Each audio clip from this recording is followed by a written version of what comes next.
నేటి రోజుల్లో డ్రగ్స్ యువతను పట్టి పీడిస్తుంది. ఒకప్పుడు ఢిల్లీ, ముంబై లాంటి పట్టణాలకే పరిమితమైన డ్రగ్స్ నేడు పల్లెల్లో సైతం వ్యాప్తి చెందాయి. అసలు ఈ డ్రగ్స్ అనేది ఎన్ని రకాలుగా ఉంటుంది? మరి యువత, విద్యార్థులు ఈ డ్రగ్స్ ఎందుకు బానిసవుతున్నారు? మరి డ్రగ్స్ వాడిన తర్వాత అంటే వాడిన క్రమంలో ప్రారంభ దశలోనే వీటిని గుర్తించవచ్చా? అనేక విషయాలు తెలుసుకునేందుకు మనతో పాటు ప్రముఖ మానసిక వైద్య నిపుణులు ప్రాసిత్ గారు ఉన్నారు. వారిని అడిగి తెలుసుకుందాం. సార్ నమస్కారం సార్. నమస్కారం అండి. సార్ ప్రధానంగా డ్రగ్స్ ఎన్ని రకాలుగా ఉంటుంది? డ్రగ్స్ అనే దాన్ని ఇప్పుడు సబ్స్టాన్స్ అంటాము.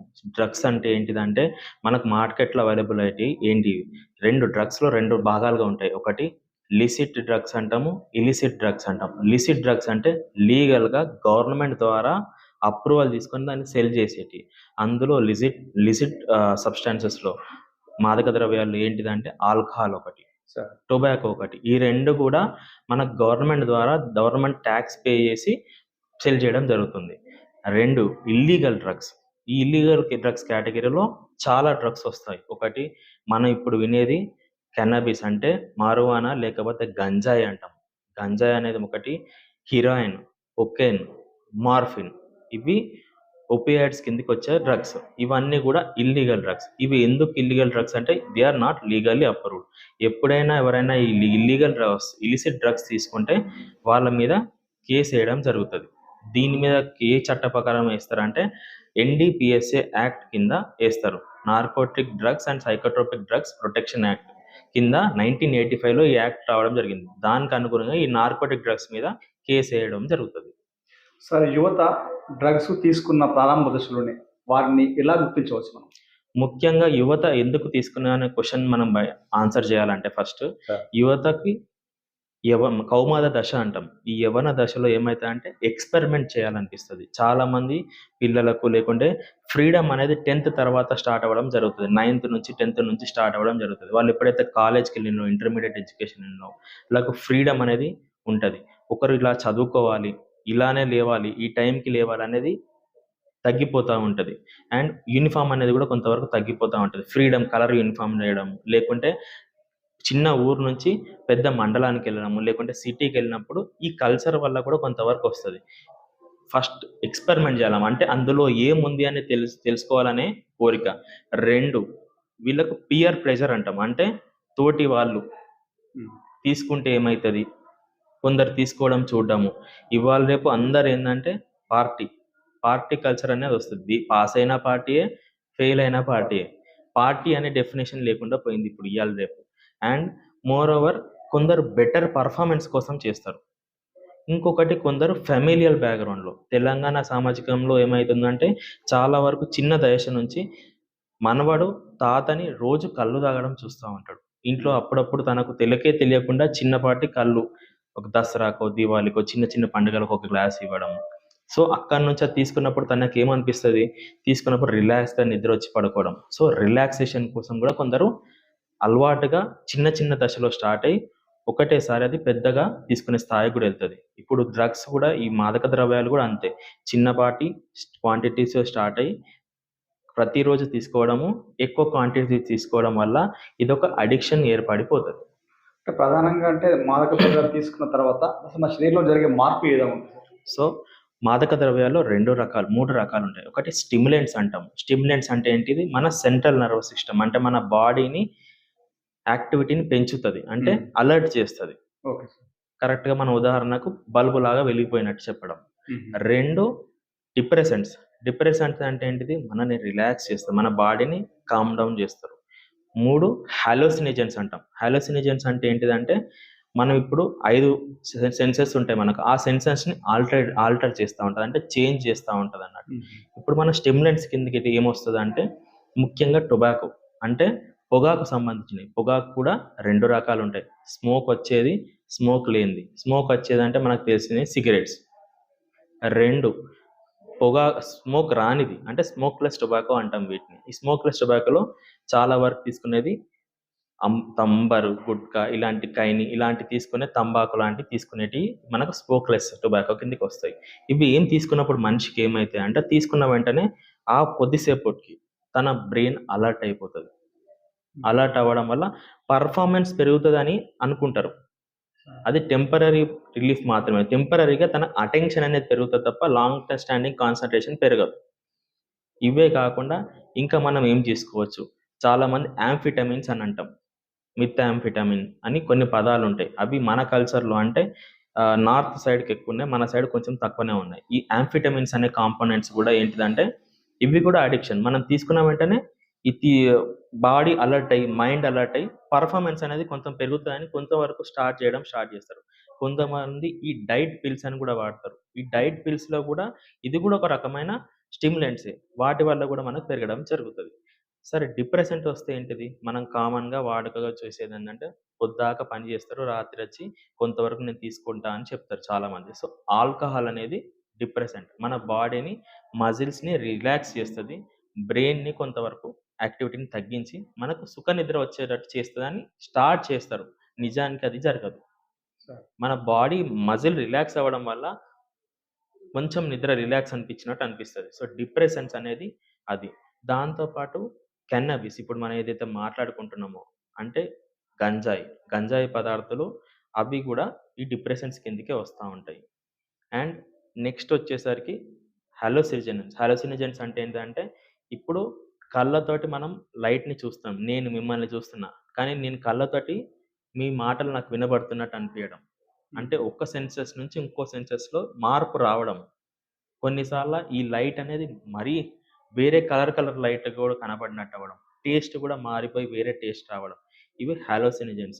ఇవేంటంటే ఎల్ఎస్‌డి అని ఉంటాం. ఎల్ఎస్‌డి పిల్స్ అని ఉంటాయి. ఎల్ఎస్‌డి అని లేకుంటే బ్లూ పిల్స్ అని ఉంటాయి. ఈ పిల్స్ గూడా అటువంటి కోనకు చెందిన వాళ్ళు. వాటి ఎక్టసీ అంటాము, ఎల్ఎస్‌డి అంటాము. ఈ 2 గూడా దానికి సంబంధించిన డ్రగ్స్. సో, డ్రగ్స్ తీసుకున్న వారిని మనం ఎట్లా గుర్తించవచ్చు సార్? యూజువల్‌గా అడోలసెంట్ ఏజ్ గ్రూప్‌లో అంటే మనం మాట్లాడుకునేది యువత గురించి కాబట్టి ఎలా గుర్తుంచుకోవాలంటే చాలా వరకు, చాలా వరకు మనకు ఎక్కడ ఎలా గుర్తుంచుకోవాలంటే మనకు యువతలో ఫస్ట్ పేరెంట్స్ చాలా ఇంపార్టెంట్ రోల్ చేస్తారు. సార్.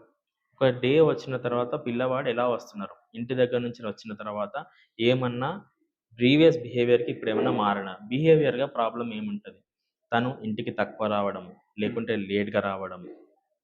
ఒక అన్‌యూజువల్ టైమ్స్‌లో రావడము. లేకుంటే ఒకవేళ సిగరెట్ స్మోకింగ్ లేకుంటే క్యాన్నబిస్ తీసుకున్నారనుకోండి. వాళ్ళకు స్మెల్ ఒస్తా ఉంటది. హుహు. ఆ స్మెట్ ఏమన్నా పొగాకు స్మెల్ ఒస్తుందా? దీన్ని కవర్ జేయడానికి యువత డియోడ్రెంట్స్ అనేటివి ఎక్కువ వాడుతున్నారా? లేకుంటే అప్పటిదాకా డియోడ్రెంట్స్ వాడని వాడు ఇప్పుడేమన్నా కొత్తగా పర్ఫ్యూమ్స్ లాంటియేమన్నా వాడుతున్నాడా? తను తినే విధానంలో గూడా. యూజువల్‌గా ఒక్కొక్క రకం కాంపౌండ్స్ ఒక్కొక్కటి. ఇప్పుడు మనం గంజాయి గురించి మాట్లాడుకుంటున్నాం అనుకుందాం. గంజాయి తిన్న వాళ్ళు గంజాయి ఒక్కసారి తీసుకున్న తర్వాత ఇమ్మీడియేట్‌గా ఒక మనిషి తినే రోజు ఎంతైతే తింటాడో, ఇద్దరు మనుషులు కలిపి అన్నం తినే పర్సన్ అంటే అపెటైట్ అనేది పెరుగుతది. సార్. సో, వాళ్ళ మంచీస్ అంటాం. మంచీస్ అంటే వాళ్ళు ఎక్కువ తినేస్తారు వాళ్ళు. ఆ టైంలో ఏమన్నా ప్యాటర్న్ ఆఫ్ ఈటింగ్ ఏమన్నా చేంజ్ అయిందా? కొందరు స్మోక్ చేసే వాళ్ళకి ఆకలి అనేది తగ్గిపోతది. లేకుంటే ఆల్కహాల్ తీసుకునే వాళ్ళకి కూడా ఆకలి తగ్గిపోతది. ఏమన్నా రోజు తీసుకున్న వాళ్ళకు ఏమన్నా తగ్గిపోవడమా? ఈటింగ్ హ్యాబిట్స్‌లో ఏమన్నా చేంజ్ అవుతుందా? నెక్స్ట్ వచ్చేసరికి తనకు పొద్దున ఎళ్ళిండు, వచ్చిండు. పడుకోవడంలో ఏమన్నా ఇబ్బందయితుందా? హుహు. ఇంటరాక్షన్స్ ఎలా ఉంటాయి? యూజువల్‌గా ఈ మత్తు పదార్థాలకు అలవాటైన వాళ్ళు కంపల్సరీ పేరెంట్ ఇంటరాక్షన్ అనేది తగ్గిపోతా ఉంటది. తగ్గిపోతుంది. I to eye contact. నేను మిమ్మల్ని చూస్తున్నా, మీరు నన్ను చూస్తున్నారు. ఇప్పుడు నేను ఇలా అంటున్నా, మీరు ఇలా అంటున్నారు. నేను మాట్లాడుతున్నా, మీరు ఆపుతున్నారు. ఈ ఇంటరాక్షన్స్ ఏమన్నా తగ్గిపోయినాయా? ఇంట్లో వాళ్ళతోటి ఎలా ఉంటున్నాడు? పెద్దవాళ్ళతోటి ఎట్లా ఉంటున్నాడు? చిన్న వాళ్ళతోటి ఎలా ఉంటున్నాడు? కోపం, చిరాకు తొందరగా ఏమన్నా వస్తుందా? అనేది important. And controlled money. Money అనేది డబ్బు ఎంతిస్తే దానికేమన్నా లెక్క చెప్తున్నాడా? లేకుంటే ఎక్కువ మనీ తీసేసుకుంటున్నాడా? లేకుంటే ఈ మనీ కోసం ఎవరి దగ్గరన్నా ఫ్రెండ్స్ దగ్గర అప్పు చేయడం గానీ, లేకపోతే ఇంట్లో వాళ్ళ దగ్గర మనీ తీసేసుకోవడం, స్టీల్ చేస్తున్నాడా? లేకుంటే మనీ ఇయ్యకుంటే ఏమన్నా జిద్ది చేస్తున్నారా? అంటే స్టబర్‌నెస్ అంటాం. మొండి పట్టు పడుతున్నాడా? అనే విషయాన్ని మనం గమనించడం వల్ల మనకు కొంతవరకు ఐడియా వస్తుంది. ఓకే. తను మన పాత అబ్బాయి గాకుండా ఇప్పుడు ఇలా కొంచెం మార్పొచ్చిందనేది డీవియేషన్ తెలుస్తుంటది. అండ్ ముఖ్యంగా, మరీ ముఖ్యంగా స్కూల్ పెర్ఫార్మన్స్. అంటే కాలేజ్ పెర్ఫార్మన్స్ లేకుంటే స్కూల్ పెర్ఫార్మన్స్ తగ్గిపోవడం. అప్పట్లో ఒక 70% వచ్చే అబ్బాయి ఇప్పుడు పాస్ అవ్వడమే కష్టమవ్వడం. హుహు. టీచర్స్ నుంచి ఏమన్నా కంప్లెయింట్స్ వస్తున్నాయా? కాలేజ్ గాని, స్కూల్ గాని ఏమన్నా బంక్ చేస్తున్నాడా? ఇవన్నీ గూడా కొంచెం తెలుసుకుంటే మనకొక ట్రిగ్గరింగ్ ఫ్యాక్టర్స్ లాగా తెలుస్తాయి. సార్ ట్రీట్మెంట్ విషయంలో కౌన్సెలింగ్ ద్వారా వాళ్ళని కట్టడి చేయవచ్చా? లేకుంటే వైద్యం గూడా ఏమైనా చేయాలా? వైద్యంలోనే 2 రకాలు. ఒకటి మందులతో కూడినది, ఇంకొకటి థెరపీ పార్ట్. మానసిక వైద్యంలో ఈ 2 ఉంటాయి. సార్. ఈ 2 గూడా ఇంపార్టెంట్ రోల్‌గా చేస్తా ఉంటాయి. యూజువల్‌గా థెరపీ పార్ట్, మందులు పెట్టే పార్ట్ అనేది ఎప్పుడో చేస్తామంటే, ఒక మనిషి అడిక్ట్ అయినప్పుడు. అంటే అది లేకుండా ఉండలేని పరిస్థితి వచ్చినప్పుడు. ఉదాహరణకు ఒక మనిషి డిపెండెంట్ అంటే ఆధారపడిండు దాని మీద, బానిస అయిండని ఎలా అంటే చెప్తామంటే, ఎన్ని రోజులకు వస్తది సార్? ఇప్పుడు మామూలుగా ఈ రోజు నుండి స్టార్ట్ చేస్తే అడిక్ట్ అనేది టైమ్ ఉంటదా సార్ దానికేమన్నా? యాహ్! ఒక 1 ఇయర్ పాటు, ఒక సంవత్సరం పాటు, మినిమమ్ ఒక సంవత్సరం పాటు అతనికి మినిమమ్ నేను చెప్పే కొన్ని పాయింట్స్‌లో మినిమమ్ 3 పాయింట్స్ అన్నా ఉండాలి. ఒకటి హ్మ్. స్ట్రాంగ్ డిజైర్ అంటాం. అంటే తనకు బలమైన కోరిక, తీసుకోవాలనే బలమైన కోరిక ఉండడం. హ్మ్. 2 అది తీసుకునే కొద్దీ చిన్న చిన్న క్వాంటిటీస్ పెరిగే కొద్దీ ఎక్కువ క్వాంటిటీస్ తీసుకుంటున్నాడు. టాలరెన్స్ అంటాం. టాలరెన్స్ డెవలప్ అవ్వడం అంటాం. అంటే ఇప్పుడు ఉదాహరణకు ఒకరికి ఒక 30 ఎంఎల్ తీసుకుంటే తనకు ఒక కొద్దిసేపటికి నిద్రొస్తదనుకుందాం. హ్మ్. ఇలా రోజు తీసుకుంటాననుకున్నాం. ఈ 30 ఎంఎల్‌కి ఒక వారం తర్వాత లేకుంటే 15 రోజుల తర్వాత టాలరెన్స్ డెవలప్ అయితది. అంటే ఈ 30 ఎంఎల్ తీసుకుంటే నిద్ర రాదు. తక్కువ నిద్రొస్తది. హుహు. తనేం చేస్తాడు? దీన్ని పెంచుతాడు 30 నుంచి 60. అప్పుడు నిద్ర ఈక్వల్ వస్తా ఉంటది. అట్లా హ్మ్. తనకే తెలియకుండా పెరిగిపోయే అవకాశం ఉంటది. హ్మ్. ఇంకొకటి ఎప్పుడైతే ఈ బంద్ చేద్దాం అనుకున్నారో, లేకుంటే తనెప్పుడైనా ఆఫ్ చేద్దామని ఒక రోజు, 2 రోజులు చూస్తాడుతోటే విత్‌డ్రాయల్ సింప్టమ్ అంటాం. హుహు. విత్‌డ్రాయల్స్ అంటే ఏంటిది? ఇప్పుడు అది మన బాడీలో అలవాటయిపోయింది. ఎప్పుడైతే మనం బంద్ చేస్తామో, మన బాడీ ఒక్కొక్క విధంగా రియాక్ట్ అవ్వడం. హార్ట్ రేట్ పెరిగినట్టు అనిపియడము, లేకపోతే కాళ్ళు, చేతులు వణికినట్టు అనిపియడము, షివరింగ్ రావడము, చెమటలు రావడము, ఊరుకూరికనే కోపం, చిరాకు రావడము. అది లేకుంటే హైపత్ అంటే టెన్షన్ అనిపియడం అనేది మనకు చెప్తా ఉంటారు. మేజర్‌గా నిద్ర రాకపోవడం. సో, హ్మ్. మళ్ళా వీళ్ళేం చేస్తారు, మళ్ళా దాన్ని తీసుకొని నేను చెప్పినట్టు ఈక్వల్ చేయడానికి ప్రయత్నం చేయడం.